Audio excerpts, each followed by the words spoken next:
নাটোরের গুরুদাসপুরে লিচু বাগানের গাছে গাছে ফুটতে শুরু করেছে মুকুল। মিষ্টি ঘ্রাণ আর মৌ গন্ধে বেড়েছে মৌমাছির আনাগোনা। আর এই সুযোগে ভ্রাম্যমাণ মৌমাছির খামার করে মধু সংগ্রহে ব্যস্ত সময় পার করছেন মৌচাষিরা। তবে লিচুর ফুল ফোটার সময় কীটনাশক ব্যবহারে সতর্ক থাকার পরামর্শ দিয়েছেন কৃষি অফিস। প্রতিনিধি সোহেল রানার পাঠানো তথ্য ও ভিডিও চিত্রে বিস্তারিত প্রতিবেদনে।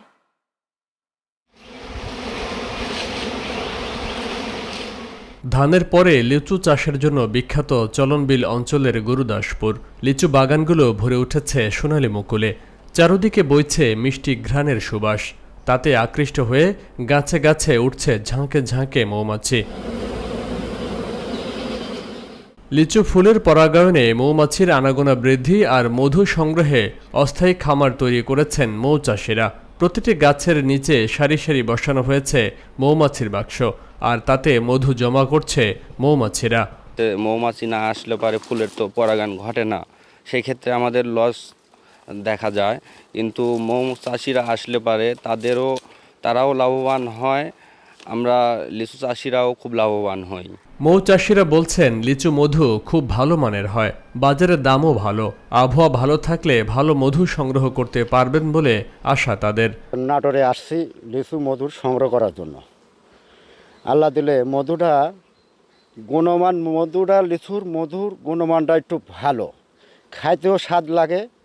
আবার এর দিকে মধুটা প্রচণ্ড দামেও বিক্রি হয়। আবহাওয়া যদি ভালো থাকে তাইলে ধরেন আমরা 130টা কিংবা 40টা 50টা বক্সে প্রায় 1.5 টন কিংবা 2 টন মধু সংগ্রহ করতে পারবো। কৃষি অফিসের মতে লিচু ফুলের পরাগায়নের জন্য মৌমাছি বেশ উপকারী। তাই ফুল ফোটার সময় কৃষকরা কীটনাশক ব্যবহারে সতর্ক না হলে মৌমাছির জীবন বিপন্ন হয়, একই সাথে ফলনও কম হয়। সতর্কতা রাখা জরুরি যে ফেব্রুয়ারি মার্চ মাসে যখন ফুল ফোটে তখন লিচুতে কীটপতঙ্গ নাশক বিষ ব্যবহারের জন্য সতর্কতা অবলম্বন করা জরুরি। কারণ এই সময় কীটনাশক স্প্রে করলে লিচুর পরাগায়ন ব্যাহত হবে, উপকারী মৌমাছি পোকা মারা যাবে, যেটা কৃষকের জন্য ক্ষতির কারণ হবে এবং মৌমাছির জন্য ক্ষতিকর কারণ হবে।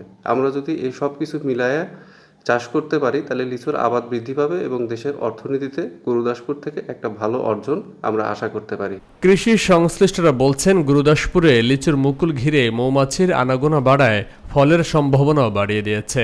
সেই সাথে মৌচাষীদের জন্য তৈরি হয়েছে বাড়তি আয়ের সুযোগ। Faisal Mahmud, channel S news desk.